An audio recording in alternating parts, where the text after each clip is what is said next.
We're here with singer-songwriter Scott Marshall. That's cool. Alright, first do you want to talk about your CD you got coming out and you're pushing the proceeds or the proceeds are going to charities? Yes. What charities are you going to and why did you choose them? The new album I'm really excited about. It's taken some time to release because of different events that took place in my life, but the events they're all significant to the charities that I'm donating to. Cancer, because I lost my mother while we were recording this record.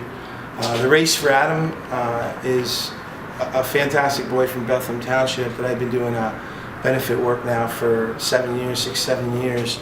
I worked with his father at Salisbury Middle School, and he's always dear to my heart. A wonderful family, wonderful boy. And the military, of course, I mean, I've had military lineage in my family, and all the guys in the band have. Sorry. I've had It's military okay. lineage. Military. Yes, we got military, and the guys in the band have all had military lineage and heritage to this country, and I won't get into too much detail. And from the real pit of my heart, the song that I wrote, that was all true. So when Letters and Prayers won an award, I knew that God had a special plan for it. It was always dear to my heart when I played it. So I see what it's doing as a song, so I only feel it's right that I donate to our military. I do, the benefit work for the military is different than, actually, giving money. So that's the reason behind that one. And it's tough because as a songwriter, you want to write stuff that reaches children, kids. And I try to always write with like a kid in mind, younger adults or whatever.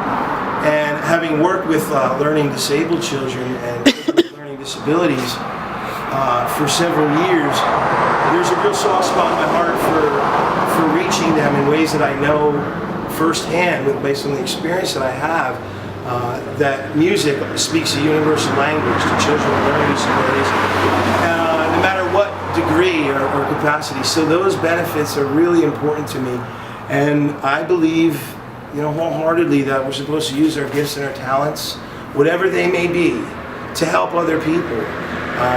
Aside from the benefits that you guys I know that I'm going to be blessed with releasing the album, and hopefully it'll do well, and I want to continue to be a blessing. I had that movie Pay It Forward. It's kind of like similar to that, but a little more old school for me. It's just how I was raised and what I believe. That's what my faith leads me to believe. So those are the ones, and those are the reasons behind it. So hopefully I answered your question. Yeah. Good. Now, as a singer-songwriter, do you feel you're more nervous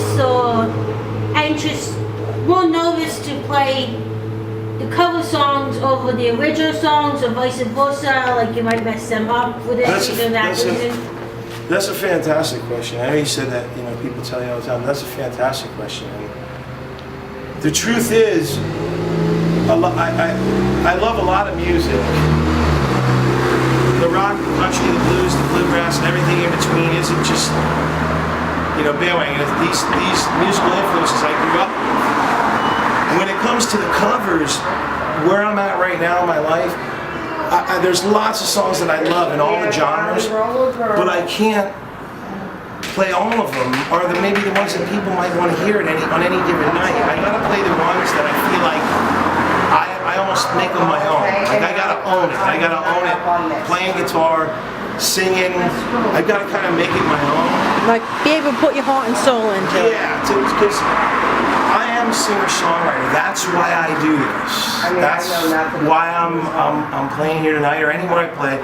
I do 50-50 everywhere I go. Cover original. I'm an original writer. I gotta play my stuff. And I've been very blessed and very fortunate because I'm working year-round. But the covers, we did a few tonight, but we did mostly originals tonight. And some of them are just ideas that have been thrown around. Some of them are already written and the guys know. But there's like a magic that happens. So to bring the covers out and do the covers, I feel the ones we've chosen, they're really, you've heard them tonight, they're not the same covers like everybody else might be doing. They're very different, and I feel strong about them. I hope the only anxiety that I have is that people that are hearing it, that know it's a cover, aren't going to go, oh, he ruined this. Oh my gosh, oh, this is, oh, they shouldn't have did this song. As far as the originals, there's never an anxiety. Never, never. Because, never. hey, unless someone really knows you, if you mess up, they won't know, right? That's well put. Very well put. Who was one of your biggest influences into becoming a musician? There's so many. That I couldn't. It'd take me an hour. You know, some of the other guys 2 hours. When I was a kid growing up, my mom introduced me to all kinds of music, and my dad and their family and my grandparents. There were all kinds. There was bluegrass, there was blues, there was country, there was rock. My cousins, and I kind of took a little something from all of them. I could go down my list of influences, as a singer, I mean, geez, and start, to a guitar player, to a songwriter. I'm inspired by music in general, in all forms of music. And I swear it's a gift, because where the songwriting comes from, that just happens. I might be listening to a certain genre and be influenced by it, but there's so many greats. I mean, that's a really broad question. Like guitar or vocal or songwriter. Just what made you want to Again, music was just introduced at such an early age. It was something that was always there, and I gravitated to during the difficult years of my life. Music has always been my piece. So it was more just music in general than any particular person or. Yeah, everything from. It's just so broad, from the Motown, from all the music that I was exposed to really early, and a very musical family. They all loved it. There was always, the radio was always on, no matter whose house we were at. The radio was aunts, uncles, cousins, sisters, whatever. Music was always on, so I just drew from it on. 14 years old, started playing guitar, and realized that I didn't like learning other songs. Once I knew the basics, started writing my own, and it just stuck. Here I am. What's couple of your best memories you have As a musician? as a musician? Again, another book. A great show was Penn's Peak.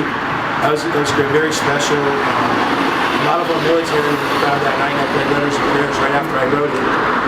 That holds really, really special value to me.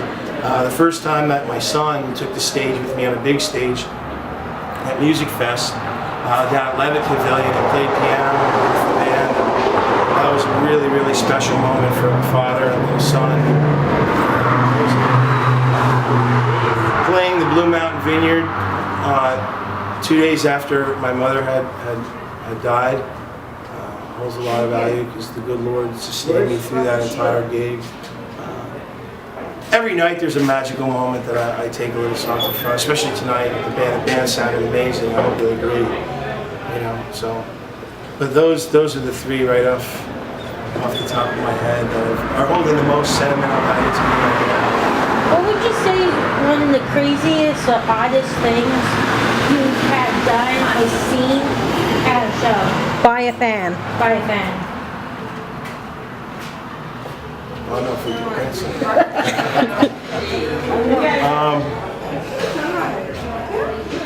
Oh boy, which one do I let the public know?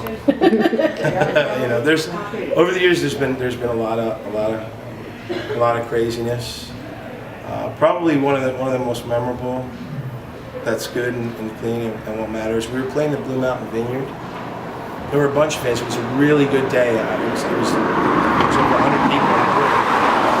And it was just crazy. And the Hillbilly Souls were playing. And all these, girls, and some of them were there with their husbands and their boyfriends, but I forget what song we were playing. And we're at the Blue Mountain Vineyard. It's very casual, very, upper class, very, very nice atmosphere. Everybody's drinking wine, and eating cheese, and I forget what we were playing, but the Hillbilly Souls got this place so riled up that these girls got out of their chairs and they stood on the tables at the Blue Mountain Vineyard. And this is something you do not see at the vineyard.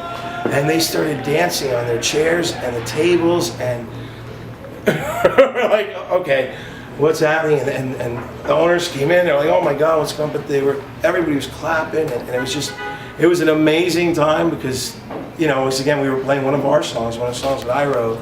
And to have that happen, it's a little crazy. I mean, imagine that. We always say we magnify it. Imagine if there was 10,000 people and something like that. Something like that happened. Imagine 10,000 wine drinkers, Dancing all on standing at a tables. banquet on the tables because the Hillbilly Souls. That'd be pretty cool. You may not be welcome back to that place. Touche.